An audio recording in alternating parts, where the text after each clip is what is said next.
తూర్పు గోదావరి జిల్లా రాజమండ్రి గోపాల్ నగర్ కృష్ణస్వామి దేవస్థానంలో ఘనంగా కృష్ణాష్టమి వేడుకలు జరుగుతున్నాయి.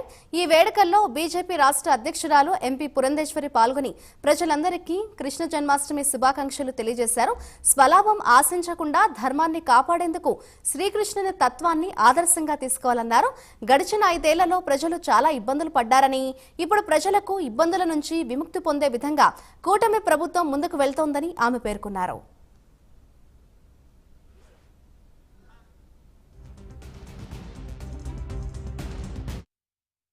వారందరికీ కూడా కృష్ణ జన్మాష్టమి శుభాకాంక్షలు తెలియజేస్తున్నాను.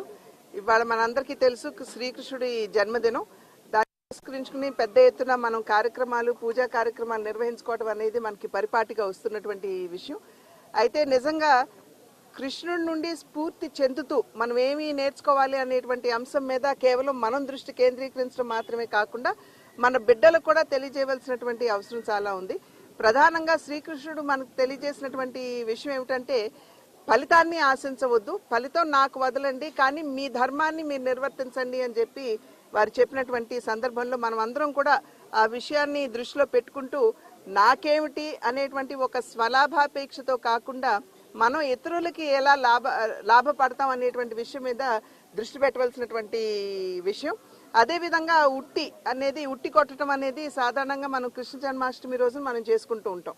అయితే ఇక్కడ మనం నేర్చుకోవాల్సినటువంటి విషయం, ఆ ఉట్టి కొట్టడానికి అందరూ కూడా చేరి ఒకరికొకరు సహకరించుకుంటూ పైకి ఒక మనిషిని ఎత్తి అక్కడ ఉట్టి కొట్టడం అనేది జరుగుతూ ఉంటుంది.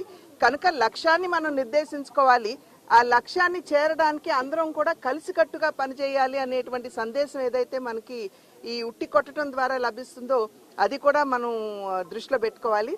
అది మాత్రమే కాకుండా శ్రీకృష్ణుడి ప్రస్థానం కనుక చూసినట్లయితే ప్రతి ఒక్క రోజు కూడా పండుగ వాతావరణం లాగా ఆనందోత్సాహాలతోటి ఆయన తన జీవితాన్ని గడిపారు. కనుక దాని నుండి స్ఫూర్తి పొందుతూ మనం ఏదైనా ఒక సమస్య ఎదురైతే దాని వలన కుంగిపోకుండా మనం దాన్ని అధిగమిస్తూ మనం ఏ విధంగా